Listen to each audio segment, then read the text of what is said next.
Oke, baik, terima kasih Mas. Oke, untuk teman-teman ini Sugeng Sonten ya, selamat sore semuanya. Ya, jadi terima kasih sudah menyediakan waktunya untuk mendengarkan ya apa itu sebetulnya atau siapa itu IPB. Yang kebetulan tahun ini kita dapat ya kalau wong Jawa ngomongnya rezeki ya. Jadi perguruan tinggi nomor satu di IPB dari peringkat ya. Jadi Indonesia itu ada klaster perguruan tinggi ya. Jadi kita yang klaster satu itu ada 15 PTN ya, dan kebetulan tahun ini IPB ada di tingkat satu. Biasanya kita di nomor 3 ya. Baik, kenalan sedikit ya. Jadi saya sendiri tadi ya Fahrudin, saya juga lulusan IPB, saya dokter hewan, lulus juga dari IPB, S3 saya di Yamaguchi Jepang. Jadi sempat kerja juga di sana. Jadi dunia pertanian itu sebetulnya selebar apa itu saya bisa bayangkan ya. Nah, untuk itu ya, jadi kita coba untuk dengarkan, saya sampaikan ya, jadi IPB ya, jadi ini gambarannya seperti ini. Jadi kalau ya, jadi ini ya, jadi kalau imajinasi kita pertanian, ini kan umum ya, pasti gambarnya sawah. Kalau dulu kecil suruh gambar pertanian, gambarnya gunung, ada sawahnya. Ya, nah tapi itu harus diganti. Kenapa? Kalau imajinasi kita seperti itu melulu, maka tidak maju-maju kita. Ya, kenapa? Ya untuk mengerjakan itu kita perlunya cangkul kerbau. Padahal sebetulnya apa? Dunia pertanian ya itu tidak sejauh ini ya, tidak sejauh apa namanya, tidak cuma selebar sawah tadi. Padahal apa tadi? Kita bisa memulai dari yang namanya yang tadi ya, dari raw material ya yang itu identik ya dengan duitnya tidak ada ya. Tapi sebetulnya apa? Itu adalah dasar dari seluruh yang kita hadapi setiap hari ya. Jadi kalau ini misalnya tadi daerah sawahnya di sini, perkebunannya, padahal kenyataannya kita hidup ada yang di lingkaran bawah ini ya. Ya, jadi kita mau makan ke warung, supermarket belanja atau mungkin ke hotel ya kalau pengen nginep ya, makannya juga di sana kita bisa. Nah, itu sebenarnya semuanya adalah aktivitas yang tergantung kepada pertanian ya secara luas. Nah, kalau kemudian ya jadi ya nah sekarang di mana dong kalau IPB ya, jadi IPB jadi sejak dengan dator yang baru ya kita punya wacana sebetulnya apa, kita punya tujuan bahwa kita akan memajukan pertanian dengan industri ya, dengan kita sebut dengan IPB 4.0. Jadi apa, kita usung seluruh inovasi di bidang pertanian ya, nanti disampaikan kepada seluruh anak didik. Nah ini imajinasi begini, jadi nanti kalau kita punya apa ya lahan ya, jadi mereka nggak usah jalan kaki, tinggal pakai drone ya misalnya gitu, ngolahnya semua pakai mesin dan sebagainya. Nah tujuannya apa, sebetulnya adalah untuk meningkatkan apa namanya produk pertanian tadi ya, yang tadi kita gambarannya barang mentah tadi itu akan apa bisa menghiasi yang namanya misalnya supermarket tadi ya, mall dan sebagainya. Dan ini makanya IPB adalah kita punya mall ya, jadi targetnya apa ya tadi produk pertanian ya. Oke, nah kemudian ini kembali lagi ya, jadi kalau seluruh produk pertanian itu nggak hanya ada di pedesaan aja, itu dekat sekali dengan kehidupan kita ya. Kita pernah ke mall apa ya, mau yang barang segar ada, yang sudah di dalam kotak, yang sudah diolah ada, itu semua adalah tadi sudah ilmu-ilmu yang memerlukan ilmu yang terkait dengan pertanian ya, kita bisa belajar itu di IPB. Oke ya, nah sekarang bagaimana IPB bisa punya kontribusi ya dari ke sana ya. Nah ini ya, jadi kalau kita dengar IPB ya, Institut Pertanian Bogor ya, jadi yang dominan apa? Pertanian ya. Apakah kalau masuk IPB hanya belajar bertani? Sebenarnya tidak ya. Karena di IPB kita punya 39 program studi sarjana. Ya, jadi nah ditambah lagi kita punya 17 yang vokasi. Ya, jadi pendidikan vokasi kita punya juga ya. Nah, ini jadi di sini di IPB kita punya sekitar sebetulnya 56 ya keterampilan yang bisa digali. Nah, kalau kita bisnis targetnya hanya ke sarjana, nah sarjana ini juga macam-macam ya, karena kita yang di atas ya. Nah, kita yang hobinya misalnya basisnya dari tanaman, di IPB ada 2, ya, di Fakultas Pertanian sama Kehutanan.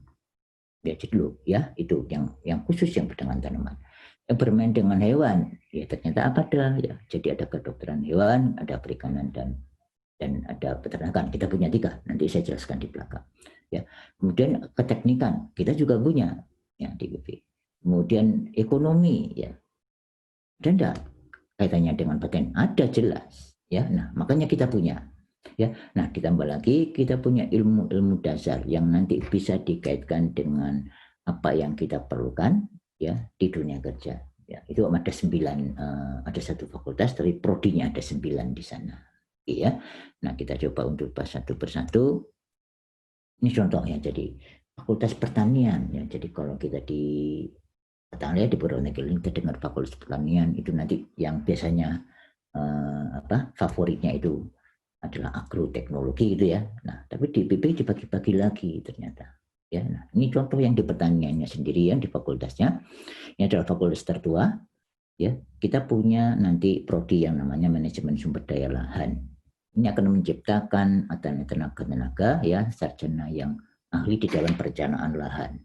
Ya, jadi buat tanamannya apa, kemudian di kegunaannya buat apa, lahan cocoknya buat apa. Ini belajarnya nanti di manajemen sumber daya lahan atau dulu topnya ilmu tanah. Ya, jadi, nah kemudian yang lain apa kita yang kedua punya agronomi dan hortikultura. Ya, ini adalah bagi teman-teman yang senang mengembangkan tanaman-tanaman baru. Ya, kita budidaya. Ya, ini bisa memilih agronomi dan hortikultura. Saya mau jadi ahli atau pengusaha misalnya hidroponik, kita bisa usahakan, ini belajar di sana. Ya, karena jadi apa?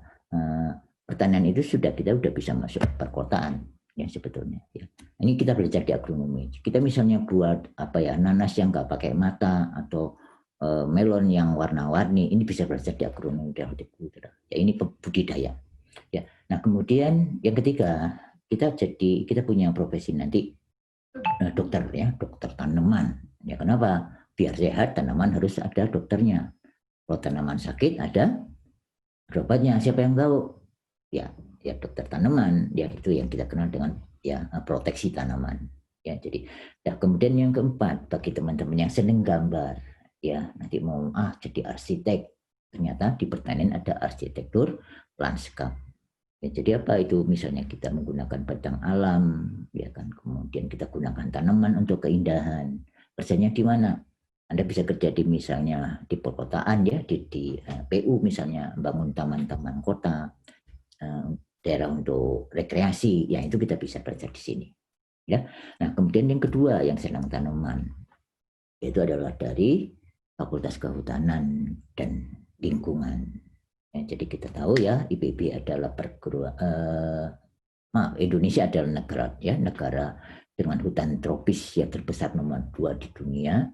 Ini diperlukan untuk dunia ya sebagai paru-paru dunia dan itu harus dijaga.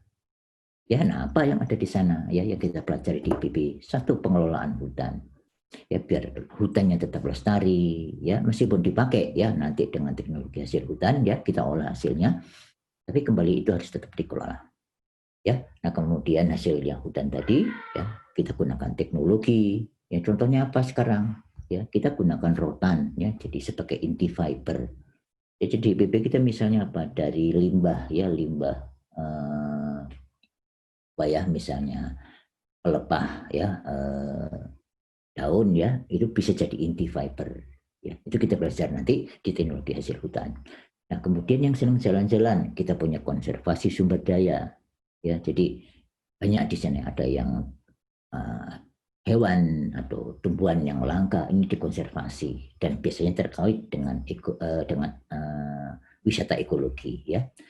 Nah kemudian yang keempat ya ada pilihan yang ini misalnya ini kalau tadi di proteksi tanaman dokter tanaman, nah ini dokter pohon ya atau katakanlah dokter hutan karena bagaimana kita memelihara hutan ya misalnya kebakaran ya itu kita belajar teknik-tekniknya mengatasinya itu di silviculture. Ini ya, jadi yang 2 basis tanaman. Oke, kemudian kita lanjut. Yang nggak senang tanaman gimana dong? IPB punya basis ada basis pengembangannya dari hewan ya. Satu adalah kedokteran hewan. Ya, jadi di fakultas ini ya, ini nggak banyak loh di Indonesia ya. Kedokteran hewan ini hanya ada 11 perguruan tinggi. Ya, dari ribuan itu hanya ada 11. ya. Nah, salah satunya adalah di IPB ya, kalau di Jawa Baratnya, kemudian Jawa Tengah itu ada di apa, di UGM ya, seperti itu ya. Nah, ada dua jenjang ya sebetulnya di kedokteran hewan. Jadi ada yang sarjana ya, ini ditempuh selama 4 tahun. Nah, kemudian kalau kita ingin jadi dokter hewan yang beneran ya, jadi memanfaatkan profesi, kita tambah lagi 18 bulan. Ya, koas namanya ya. Nah, apa untungnya kalau kita jadi dokter hewan? Ya, jadi selain kita bisa kerja ya di sebuah lembaga atau di kedinasan atau dan sebagainya ya, di perusahaan, kita juga bisa praktek ya. Jadi praktek ini apa untungnya? Kita bisa atur sendiri jam kerja kita. Nah, misalnya apa, kita jadi dokter praktek ya, kemudian kayaknya penghasilan kurang ya, buka aja pet shop. Wah, kurang lagi penghasilan, buka aja salon hewan ya, seperti itu ya. Jadi kenapa itu tadi adalah dunia ya, wirausaha yang bisa terkait dengan profesi kedokteran hewan ya. Jadi tadi ya, kita bayangkan kalau dari memeriksa sampai salon ya, mandiin ya hewan itu juga bayar kan ya. Nah, itu berapa peluang yang kita bisa raih ya. Ini dia kedokteran hewan. Yang lainnya, jadi kalau kita nggak ingin praktek sendiri, kita punya di IPB ada ilmu perikanan dan kelautan ya, Fakultas Perikanan dan Ilmu Kelautan. Ya, ini apa sebetulnya untungnya ya? Jadi kita tahu ya, jadi Indonesia tadi selain negara agraris, ke negara maritim. Ya, nah siapa yang akan memanfaatkan itu? Ya, sampai kemarin aja ya masih ada ribut aja ya. Jadi ada kapal asing yang masuk ke Indonesia. Ya, nah apa sih yang mereka cari? Ya, tentunya adalah biota laut yang ada di Indonesia. Ya, kenapa Indonesia nggak punya kapal besar? Ya, nelayannya semua kecil. Nah, ini ya, jadi sebenarnya dunia perikanan dan ilmu kelautan itu memberikan peluang yang besar di masa yang akan datang. Ya, jadi nah, kalau kita masuk IPB, apa yang kita pelajari? Satu adalah budidaya, ya, ini yang di teknologi dan manajemen budidaya. Ya, ini boleh dari ikan air tawar ya sampai kepada biota yang di laut, ya, misalnya rumput laut, ya. Nah, ini ya ganggang laut, mutiara, ini bisa dibudidaya tadi. Ya, lobster apalagi ya, kita tahu ya, kayak misalnya Ibu Susi itu sampai punya apa pesawat terbang tadi yang buat mengangkat lobster. Ya, nah ini adalah peluang-peluang ya yang bisa diraih sebetulnya. Ya, kemudian selain tadi ya untuk budidaya, nanti ada kita program studi yang akan mengajari kita bagaimana kita mengelola sumber air. Ya, karena kita tahu ya sumber air itu adalah sumber kehidupan. Ya, dan itu harus dijaga ya, tidak biar tidak kita mengalami kekeringan. Ya, nah kemudian yang prodi yang ketiga ya, kita ada teknologi hasil perairan. Ya, bagaimana tadi mengelola hasil-hasil ya air itu menjadi produk. Ya, contoh ya, jadi kalau dari laut ya Pak, ya kita olah jadi bahan-bahan produk dalam kaleng misalnya ya. Ya, jadi kalau di Jawa Timur itu ada kelola mina laut, ya, itu mayoritas produknya tidak di dalam negeri, tapi keluar negeri. Ya, lobster dalam kaleng, rajungan dalam kaleng, ya, ikan dalam kaleng, ini keluar semua. Ya, belum lagi ya yang lain apa, sabun kecantikan, ya, belum lagi tadi ya ada misalnya sekarang lagi kita punya udang faname, bagaimana budidayanya ya. Nah, bagaimana ngelolanya. Ya, ini kita bisa belajar di teknologi hasil perairan. Kemudian yang keempat ya, karena luasnya Indonesia ya tadi memberikan peluang ya bagi kita untuk berusaha di bidang kelautan. Misalnya apa, nangkap ikan, tangkapannya dikelola bagaimana ya, tempat pelelangan ikan ya, penampungannya seperti apa ya, alat tangkapnya seperti apa. Nah, ini kita belajar di teknologi dan manajemen perikanan tangkap ya. Kemudian yang kelima ya di Fakultas Perikanan atau FPIK ya, ini kita punya ilmu dan teknologi kelautan. Jadi yang punya hobi misalnya ya audio, ya kita bisa buat sonar system ya dengan visual, kita buat model satelit ya untuk mendeteksi ikan dan sebagainya. Nah, ini kita belajar teknologi-teknologi yang digunakan di dalam tadi kelautan. Ya, ini diberikan.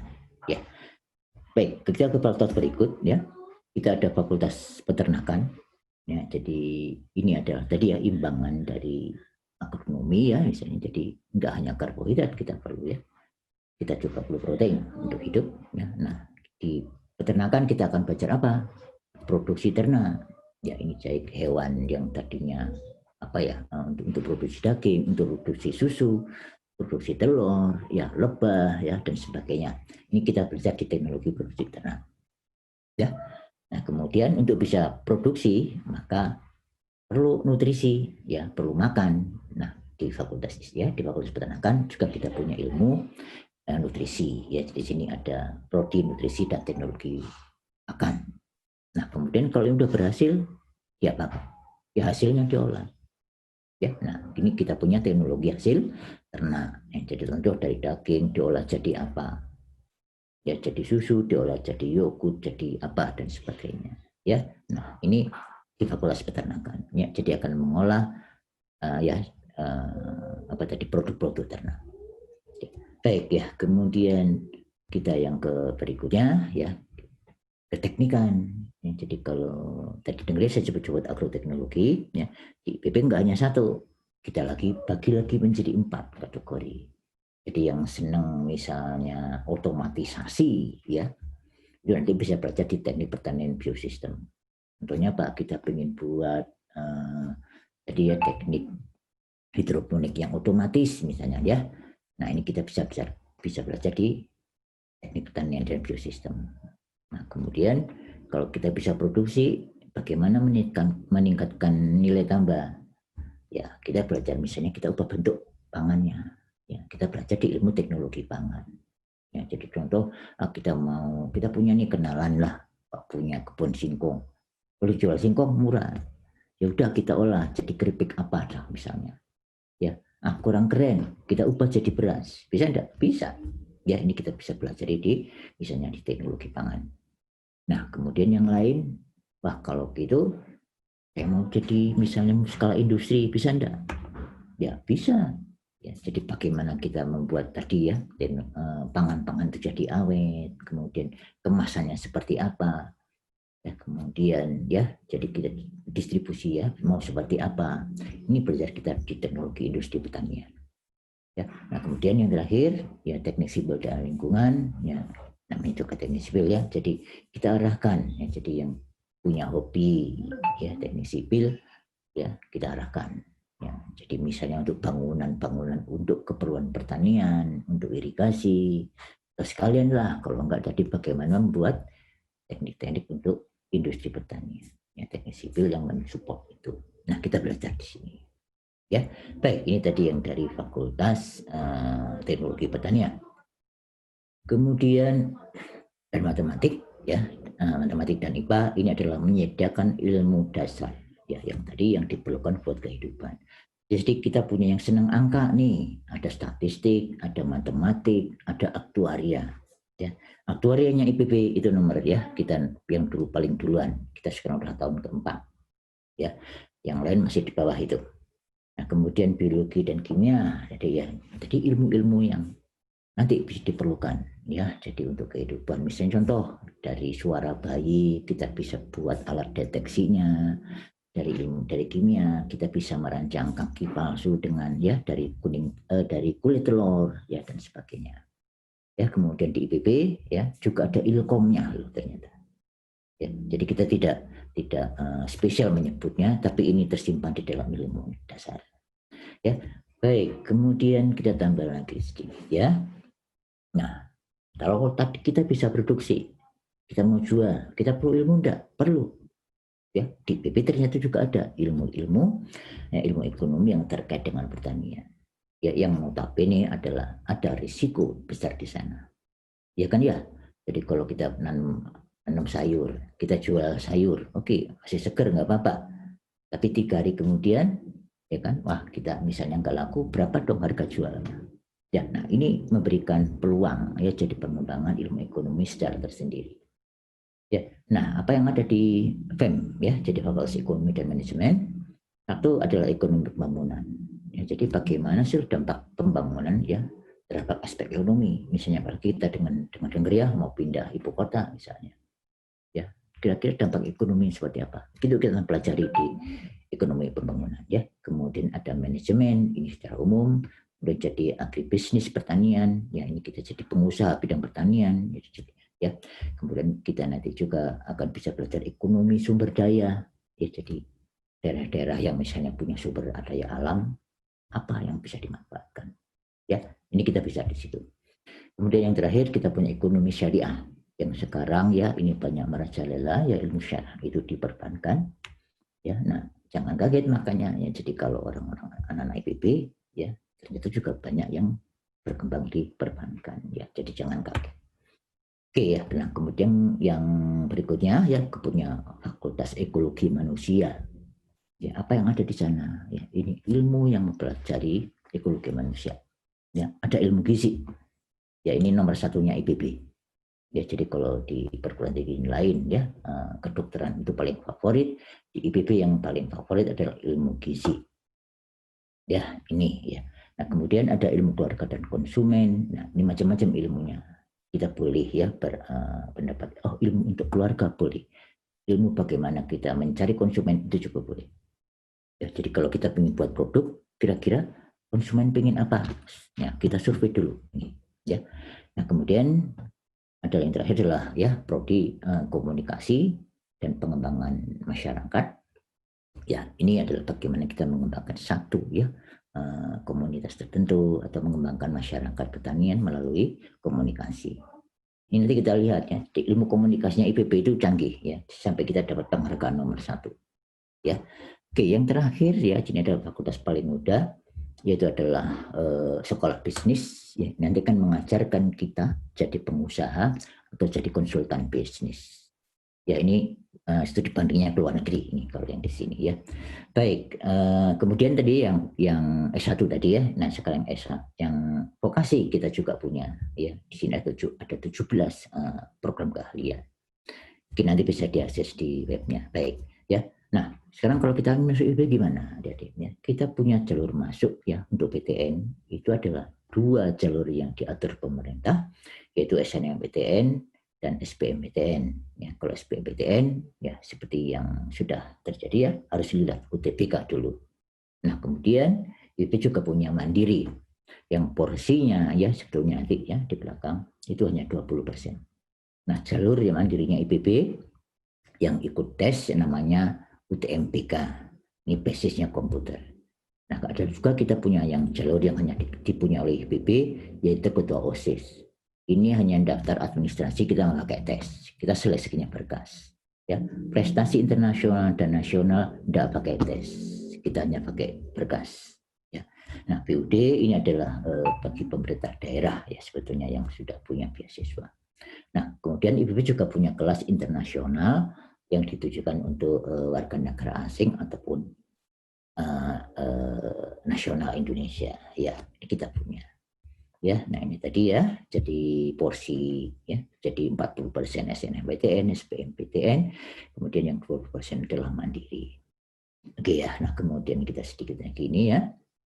Nah untuk kalau kita misalnya udah masuknya PBB apa sih untungnya? Ya sebetulnya satu ya. Jadi PBB kita menyediakan banyak beasiswa. Jangan takut, kita punya 51 skenario ya. Jadi 18 ini sifatnya prestasi. Ya, ada kalau IPK di atas 3 silakan mengajukan.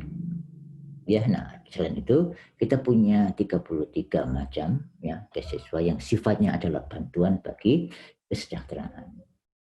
Ya, jadi ini nilainya ya mulai dari 600.000. Ya, tapi kalau yang di beasiswa yang prestasi jauh bisa di atas itu. Ya, ini jadi kita kalau dari informasi ya, jadi 50% mahasiswa IPB itu dapat beasiswa. Ya, baik. Kemudian yang berikutnya lagi, nah ada apa di IPB? Ini hanya singkat aja ya. Jadi kita punya Student Service Center, ini kita sudah menggunakan standar bank. Ya, jadi waktu tunggunya seperti apa, ya nanti sudah ada di sana. Ya, kemudian sebelahnya sudah ada kafenya. Ya, jadi sambil nunggu, sambil ngopi, ya seperti itu misalnya kan ya. Nah, kemudian kita punya sistem administrasi sudah 100% didukung secara online. Jadi adik-adik misalnya ingin ngisi SKS, nggak harus datang ke kampus. Liburan ya, dari mana-mana pun kita bisa mendaftar SKS. Yang tinggal cek dan sebagainya. Ya, termasuk nanti buat orang tua. Ya, jadi kita punya IPB Mobile, ini misalnya kita lagi ngecek, loh kok anak saya ngobrol, padahal harusnya jadwal sekolah. Ya, ini kita bisa cek. Ya, termasuk kami yang dosen, itu juga ngeceknya semua di mobile pakai HP. Ya, nah kemudian ini ada beberapa titik launch ya yang ada di IPB ya, jadi sambil santai kita bisa menunggu. Kemudian IPB adalah kita sudah mengembangkan green campus, ya, jadi kita punya sistem pengelolaan limbah, kemudian transportasi dalam kampus, ini ada semua sudah ya. Baik, kemudian perpustakaan kita buka jam 9 malam.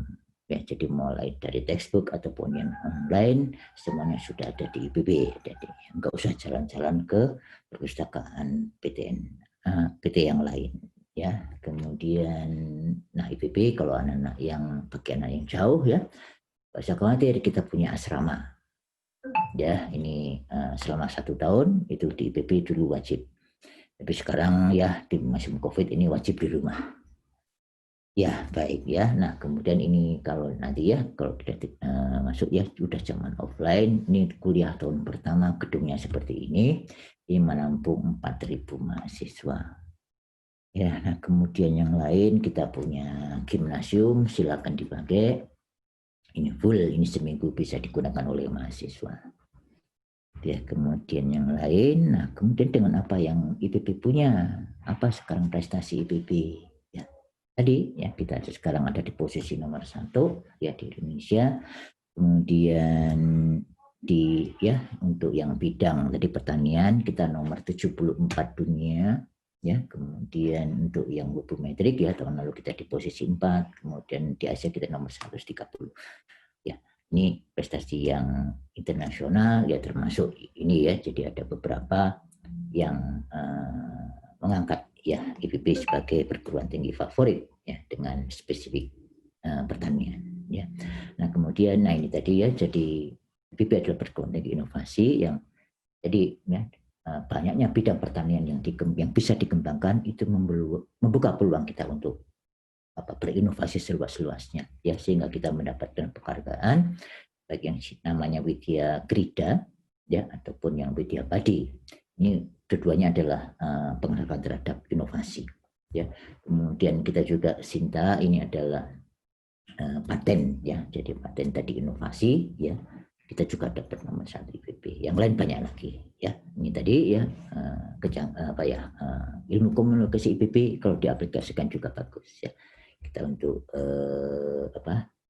komunikasi dengan masyarakat ya, kita dapat penghargaan nomor 1. Nah kemudian yang lain ya, selain tadi dosennya dan lembaganya, mahasiswanya juga ternyata masa IPB juga sanggup berprestasi ya, contohnya di BIMNAS kita nomor 2 ya. Kemudian di individu ya, jadi mahasiswa terbaik nasional kita juga posisi nomor 2 untuk yang S1 dan untuk yang vokasi kita malahan nomor 1 ya, ini nasional adik-adik. Baik ya, nah kita juga punya paduan suara ya, levelnya udah internasional. Oke ya, nah baik untuk itu ya. Nah kalau ingin tahu lebih detail tentang IPB, Anda bisa ya, jadi bisa lihat di admisi. Nah, nanti kalau ingin nanya personal boleh dikirim ke AS ya, APEPS IPB SID atau ke promosi APS IPB SID. Ini silakan dicatat ya. Oke baik, ini saya akan coba tampilkan sedikit ya tentang sekelumit aja ya mahasiswa di kampus IPB.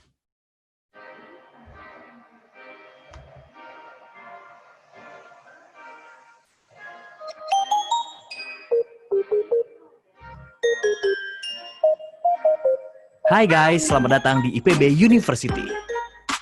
Ada fasilitas apa aja ya di IPB?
Masih belum puas? Ayo, kami tunggu kamu di IPB University.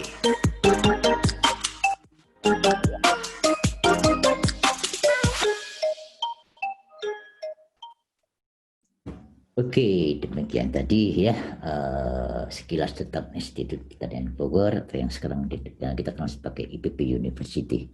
Baik, demikian Mas Aldo ya. Ya, terima kasih banyak Pak atas pemaparannya, sungguh luar biasa. Ya, pasti teman-teman sangat mendapatkan gambaran tentang IPB itu seperti apa, sudah sangat lengkap dipaparkan oleh Bapak. Dan juga setelah ini kita akan melanjutkan ke sesi tanya jawab Pak. Nah, teman-teman bisa mulai mengetikkan pertanyaan, bisa ditanyakan, kami berikan waktu 1 menit. Silahkan untuk nanti teknisnya Pak, saya akan menanyakan kepada Bapak, lalu silahkan langsung dijawab saja, tidak apa-apa. Terima kasih.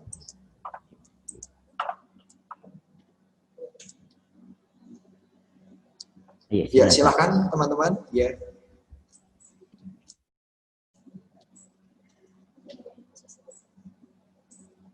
Jangan malu-malu untuk bertanya ya teman-teman. Silahkan kalau ada pertanyaan yang masih belum jelas.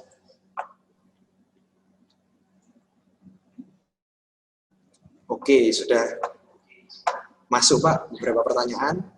Mulai saya tanyakan saja ya Pak, biar sambil teman-teman menyimak. Untuk yang pertanyaan pertama Pak. Nah, kalau ini ada teman yang bertanya, jika masuk ke IPB, nanti sistem di semester 1 itu bagaimana ya Pak? Seperti itu. Oke, jadi ini, oke deh, saya coba jelas dulu ya. Jadi di IPB, jadi kalau di IPB itu, jadi kita milih prodi ya, milih program studi, ya, bukan memilih fakultas. Jadi kalau di beberapa perguruan ini kan milih fakultas dulu ya, kemudian memilih program studi. Ini contoh di saudara tua kita ya di ITB itu ada beberapa yang milih fakultas dulu baru memilih program studi ya, atau milih ITB dulu nanti milih fakultas. Nah, tapi kalau di IPB langsung kepada program studi. Jadi adik-adik nggak usah takut udah milih IPB misalnya katakanlah mau ke kedokteran hewan, maka setahun itu udah langsung ya tinggal di asrama ya, nanti semester 3 langsung ke fakultas ya, karena di semester berikutnya itu mata kuliahnya sebagian sudah mata kuliah fakultas. Ya, jadi untuk tahun pertama kalau sudah memilih sekali lagi ya kita sudah tadi masuk di program studi. Demikian Mas Aldo. Ya, terima kasih banyak Pak. Ya, untuk pertanyaan selanjutnya, apakah kelebihan jurusan aktuaria IPB Pak jika dibandingkan dengan perguruan tinggi lain, dan juga yang dipelajari itu apa saja Pak kalau masuk jurusan aktuaria seperti itu? Di aktuaria ya, jadi memang begini, jadi aktuaria ini nanti ya jadi sekolah jadi aktuaris ya sebetulnya. Jadi seorang ahli analisa risiko ya, kalau misalnya kita awam pernah dengar asuransi ya sebetulnya seperti itu ya. Jadi ahli-ahlinya itu adalah aktuaris ya, sebetulnya. Ya, nah kelebihannya apa? Ya kita sebetulnya waktu dibuka yang untuk skala S1 ya kita yang pertama ya, untuk yang aktuaris ya, aktuaria ya. Kemudian kita punya ya beberapa teman ya perguruan tinggi lain yang berikutnya baru buka ini satu. Nah, kemudian ya apa sih kelebihan daripada aktuaria IPB? Ya kita juga sebetulnya kurikulumnya udah disusun ya sesuai dengan kebutuhan aktuaris ya. Jadi nanti misalnya teman-teman yang nilainya bagus akan dibantu untuk bagaimana aktuaris ini adalah profesi ya. Jadi nanti akan ada tesnya lagi ya untuk menjadi aktuaris. Ya ini, nah kemudian dipelajari tadi ya tentunya ya kita ilmu menganalisa ya sebetulnya analisa peluang. Ya kenapa kita misalnya ingin hitung nanti kalau pensiun ya misalnya itu menghitung pensiun kira-kira nanti harus bayar berapa ya seperti itu. Misalnya asuransi itu ya, jadi asuransi nanti preminya bayar berapa. Sekarang belum banyak ya asuransi yang terkait dengan pertanian. Tapi di luar sudah banyak. Jadi kalau sudah kita punya usaha, ya nanti akan diperhitungkan tuh untungnya berapa, nanti risikonya akan berapa. Jadi ilmu risiko ini sekarang menjadi sangat kayaknya diminati, ya seperti itu. Jadi termasuk ya ilmu ekonomi juga nanti diajarkan di sini. Ya kan namanya yang sifatnya menghitung risiko itu diajarkan. Oke, itu Mas Aldo yang bisa saya jawab. Ya. Untuk tahun lalu Pak, peminat dan daya tamu jurusan aktuaria kira-kira berapa banyak ya Pak? Gini aktuaria ini karena ini masih kecil ya, biasanya kita masih di bawah 100 biasanya. Ya, tapi secara lengkap ya nanti kita bisa lirik dikit deh di webnya karena di situ sudah ada. Baik. Ya, tapi sekali lagi ya, memang sekarang tahun-tahun ini ya, memang aktuaria ini menjadi favorit. Ya, baik Pak. Baik. Untuk pertanyaan selanjutnya Pak, apakah keunggulan dari ilmu gizi IPB Pak? Ini sepertinya ada teman yang berminat. Diulang kan, Mas Aldo? Oh iya, saya ulang ya Pak. Ini ada teman yang bertanya, apakah keunggulan dari ilmu gizi IPB Pak? Yuk. Keunggulan dari ilmu gizi IPB. Ilmu gizi, ya baik. Jadi ilmu gizi ya, jadi memang, jadi begini ya, jadi kalau melihat perjalanannya, dulu IPB ini yang paling top namanya ada TPG, teknik pangan dan gizi. Ya, jadi teman-teman senior yang lama pasti tahu TPG gitu ya, itu selalu nomor 1 ya. Nah tapi kemudian ya dengan tujuan pengembangan ya, jadi teknologi pangan, ya teknik pangan dan ilmu gizinya dipisahkan. Ya, nah kemudian ilmu gizinya ya jadi kenapa ya? Jadi 1 ya karena kita bidang pertanian. Karena semua pangan itu adalah asalnya dari pertanian. Ya, jadi kita pelajari ya seluruh unsurnya yang nanti pengaruhnya kepada kesehatan manusia. Ya ini ya sebenarnya kita dekat dengan sumbernya. Ya dan itu ya jadi memungkinkan kita memilih banyak sumber ya bagaimana menciptakan katakanlah kita membuat nutrisi yang seimbang. Ini kira-kira jadi unsur kedekatan kita dengan sumber-sumber pangan itu yang membuka peluang ya sebenarnya kita untuk lebih lebih dekat dengan ilmu kesehatan. Oke, demikian. Ya baik Pak. Untuk pertanyaan selanjutnya, apakah jurusan biologi IPB itu lebih menonjolkan sisi pengetahuan teoritis atau kerja lapangan ya? Oke, kalau tadi ya ilmu-ilmu dasar kita lebih banyak kepada teoritis.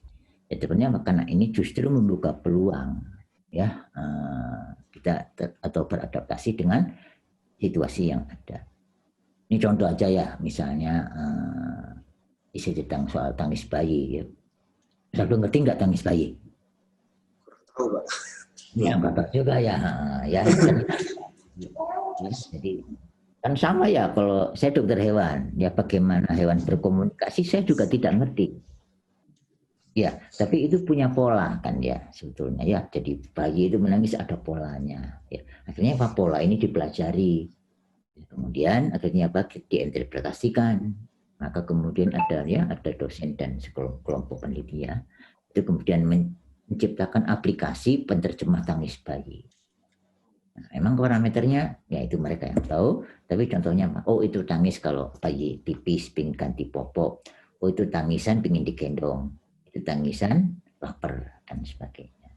Nah ini adalah tadi ya fenomena yang biologis, tapi kita bisa manfaatkan. Ini contoh. Ya, kalau saya dokter hewan, kalau misalnya punya ide yang sama, saya tinggal buat mic ya, misalnya pasiennya datang, ya kamu sakit apa gitu ya. Itu kan coding ya. Nah, ini masalah akurasinya kembali kepada hasil risetnya. Ini contoh-contoh Mas Edo. Artinya tadi ya jadi aspek teorinya itu kan membuka peluang lebih banyak diaplikasikan. Oke. Luar biasa sekali Pak, terima kasih Pak. Lalu untuk pertanyaan selanjutnya, apakah bisa dijelaskan Pak mengenai informasi biaya per semester dan juga UKP, serta apa perbedaan ilmu komunikasi dan SKPM? Lalu untuk prospek kerjanya apa saja? Wah, panjang sekali ini pertanyaan. Iya, SKPM tadi ya. Oke, baik ya. UKT dulu nih ya. Jadi UKT ya, jadi yang berbayar ya. Jadi tadi di IPB sebenarnya kita juga menerima bidik misi ya sebetulnya. Kita dulu sampai 1.400-an ya. Jatah kita hanya rutinnya dulu 700 ya. Tapi kadang-kadang dapat tambah. Ya, oke, untuk yang UKT ya sebetulnya Pak, kita paling rendah 2,4. Ya, nanti yang paling tinggi itu 11 juta. Ya, jadi UKT-nya di IPB itu selangnya segitu 2,4 sampai 11 juta. Ya, dasarnya apa? Ya, jadi yang banyak praktikumnya, ya, misalnya tadi ada di kedokteran hewan, di sekolah bisnis itu paling tinggi 11 juta. Ini yang reguler, ya. Nah, kemudian yang lain yang sifatnya keteknikan dan sebagainya ada praktikumnya itu paling tingginya 10 juta. Ya, nah kalau yang katakanlah yang praktikumnya misalnya hanya diskusi-diskusi ya enggak ada labnya itu paling tingginya 9 juta. Nah, dasarnya apa? Yang itu penghasilan orang tua. Jadi kalau orang tua penghasilannya ya katakanlah nggak tinggi-tinggi amat, ya tentu nggak akan dapat UKT yang tinggi. Seperti itu, ini dasar UKT. Kemudian jadi ya ilmu komunikasi ya dengan SKPM itu ya sebetulnya sama. Jadi sebetulnya apa? KPM itu adalah komunikasi dan pengembangan masyarakat. Ya, jadi apa keunggulannya apa? Ya tadi ya jadi bahwa untuk bisa mengembangkan masyarakat kita harus menggunakan komunikasi. Ya dulu beda dengan zaman saya. Kalau zaman saya dulu namanya kuliah pedesaan. Nah, ini juga gitu menggunakan ilmu komunikasi. Ya. Jadi nanti kalau mungkin itu juga kuliah ya. Jadi kita berkomunikasi dengan masyarakat pedesaan itu enggak kayak di kota. Ya makanya tadi kita punya misalnya alumni ya yang misalnya ada yang jadi katakanlah pengusaha pertanian ya bagaimana mereka memberdayakan ya masyarakat petani itu perlu pendekatan khusus. Nah, ilmu-ilmu ini ya ilmu komunikasi ini tadi diperlukan untuk mengembangkan masyarakat. Demikian Mas Aldo. Ya, terima kasih Pak. Untuk pertanyaan yang selanjutnya, apa perbedaan ilmu komunikasi dan SKPM Pak? Lalu prospek kerjanya bagaimana? Oke, jadi gini, ilmu komunikasi tadi kalau yang di IPB ya, jadi kan sebenarnya ada ya tadi itu nama lain aja. Jadi kan komunikasi dan pengembangan masyarakat. Ya, jadi nama sebetulnya. Ya, kalau peluang kerja macam-macam ya. Jadi misalnya tadi kalau mau jadi apa ya kalau sekarang ya. Kalau banyak beberapa teman ya yang saya tahu mereka kerja banyak yang kerja di startup banyak ya sebetulnya ya. Kemudian juga yang jadi konsultan di apa namanya di pokoknya yang menggunakan ilmu komunikasi ya di front desk gitu ya. Itu juga kita banyak. Ya, kemudian yang jadi pengusaha ya pengusaha bagaimana yang memberdayakan masyarakat ya. Itu kita bisa bekerja di situ. Jadi sebetulnya apa tadi kalau di IPB tadi ya bidang pertaniannya itu kan sangat membuka peluang bagi yang ingin usaha. Ya, jadi jangan takut. Ya. Baik, itu dulu. Baik Pak, untuk pertanyaan selanjutnya Pak. Untuk jadi dokter hewan kan ada koas. Nah, koasnya itu dilaksanakan di mana ya Pak? Apakah tersebar ke rumah sakit di luar daerah atau kota? Oke, begitu ya. Nah, ya jadi baik. Ya, jadi untuk koas di IPB, ya itu mungkin sama dengan di yang lain. Jadi dibagi di dalam dua tahap biasanya, dua periode. Satu koas di dalam kampus. Ya ini kembali lagi pada seluruh kemampuan laboratorium, kemudian analisis, ya dan sebagainya di lab. Nah, kemudian ada lagi yang koas di lapangan. Koas di lapangan ini kita mulai dari di kedinasan, ya kemudian ke rumah sakitan swasta ataupun yang lain ya, kemudian lembaga pemerintahan, ini semuanya nanti tersebar ya. Jadi kalau misalnya di karantina ya, tahu karantina kan ya, karantina bandar udara ya di Pelabuhan itu ada dokter hewan ya. Nah kita nyebar ke sana ya, ada yang mulai dari di Jakarta sampai ke Pulau Bali pun ada. Ini akan tersebar ya. Jadi koasnya kembali lagi ada yang di kampus ya, satu periode dan periode berikutnya adalah di lapangan. Ini tersebar di seluruh Indonesia ya. Nanti ada yang bahkan ada yang sampai luar negeri tapi biayanya sendiri Ya, baik Pak. ya. Untuk daya tampung kedokteran hewan Pak, kira-kira berapa banyak ya Pak jumlahnya? Nah, kedokteran hewan itu sebetulnya kalau di IPB paling tinggi ya. Jadi kita biasanya kita dipatok sampai 200 termasuk yang kelas internasional. Jadi kalau kita pakai regulernya kita di angka 180.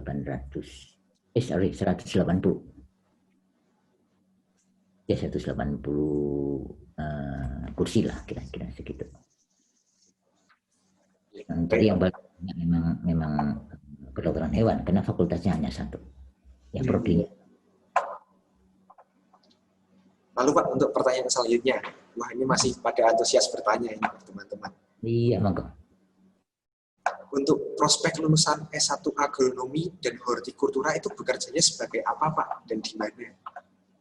Aduh, ya. Jadi umum lagi ya Mas Aldo ya. Jadi satu ya, jadi kalau kita mau ikut ya, kita ingin bekerja ya, maka seluruh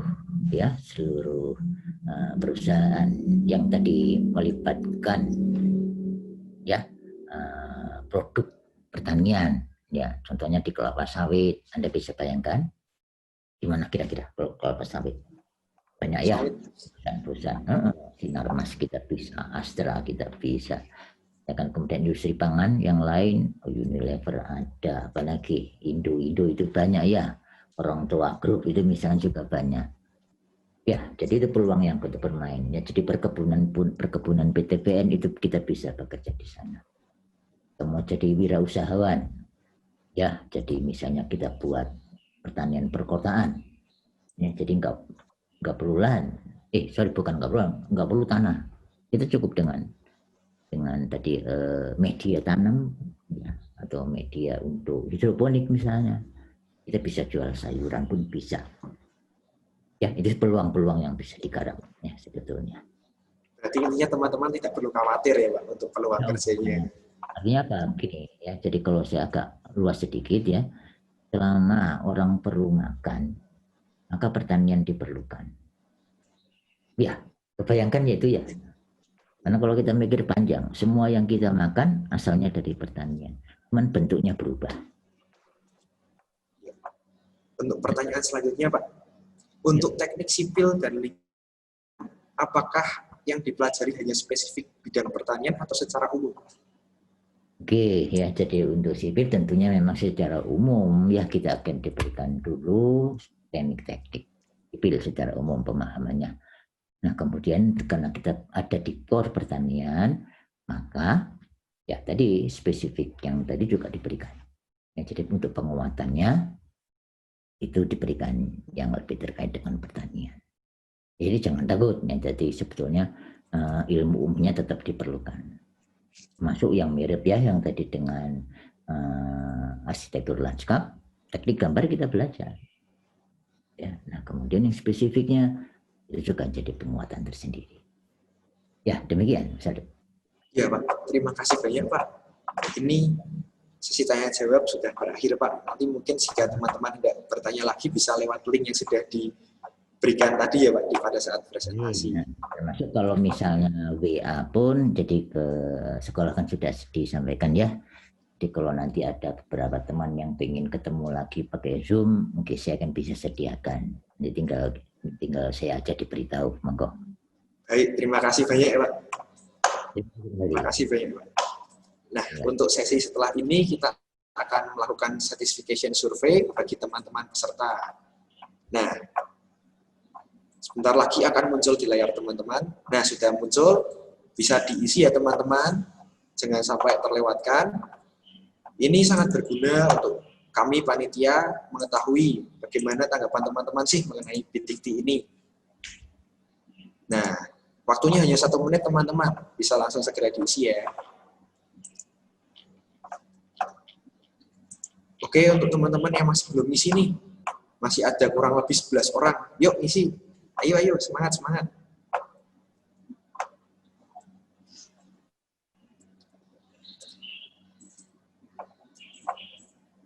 Ya, sudah mulai masuk ini hasilnya. Ayo teman-teman. Oke. Bagi yang belum mengisi, ya masih kurang sedikit, ayo. Ya, baik. Terima kasih ya teman-teman sudah mau mengisi dan juga mengisinya pasti dengan jujur. Terima kasih banyak. Nah, setelah ini Pak, kita sudah sampai hampir di penghujung acara. Kita sebagai panitia tidak menyerahkan souvenir Pak atau kenang-kenangan bagi Bapak yang sudah bersedia meluangkan waktunya bagi teman-teman. Nah, berikut Pak, sertifikat yang nanti akan dikirimkan ke institusi yang terkait. Seperti itu, Pak. Ini dari Yayasan Loyola. Terima kasih, Pak. Terima kasih. Nah, sebelum kita berpisah, Bapak dan teman-teman, untuk kenang-kenangan terakhir, alangkah baiknya kita untuk foto bersama terlebih dahulu. Nah, mungkin teman-teman ini yang belum terlihat mukanya bisa di on cam terlebih dahulu, karena Bapaknya juga pasti nanti kan kepo nih sama muka teman-teman. Kira-kira nanti kalau ada yang masuk IPB terus ketemu Bapaknya kan bisa saling sapa gitu, semakin dekat. Nah, ayo. Bisa ditunjuk ini muka-mukanya. Oke, sudah siap ya teman-teman? Yuk, gaya-gaya dulu, rambutnya dibenerin. Oke, sudah siap? 3, 2, 1, kita foto. Yuk. Tahan. Oke. Terima kasih teman-teman, terima kasih Pak. Oh, sekali lagi ternyata. Sebentar, maaf. Gaya lagi ya teman-teman, maaf. Yuk kita siap-siap gaya dulu. Yuk, siap-siap gaya dulu. Oke. Kita hitung mulai dari sekarang. 3, 2, 1. Cheese. Yuk, sekali lagi. Masih sekali lagi, Bu. Wah, ini panitianya pengen foto terus ini. Supaya banyak kenang-kenangannya. Yuk sekali lagi ya teman-teman. Ini masih ada yang belum on cam ternyata. Wah, on cam dulu yuk. Biar kelihatan mukanya. Ya, sudah siap. Yuk, kita foto lagi. Foto yang terakhir ya ini. Yang semarak kayaknya. Yang paling jos. Ayo. 1, 2, 3. Oke, terima kasih Pak. Terima kasih teman-teman. Terima kasih sudah berpartisipasi di acara BIDIKTI Week 2020. Kami harap seluruh peserta mendapatkan informasi yang bermanfaat untuk pemilihan studi lanjutan. Apabila ada 1 atau 2 patah kata yang mungkin kurang berkenan di hati, kami mengucapkan mohon maaf yang sebesar-besarnya. Sampai jumpa di BIDIKTI 2020. Dadah. Terima kasih ya Pak, terima kasih teman-teman. Kembali, mohon izin ya, selamat beristirahat. Ya, terima kasih Pak. Kembali, sampai ketemu lagi. Sampai jumpa Pak, terima kasih banyak.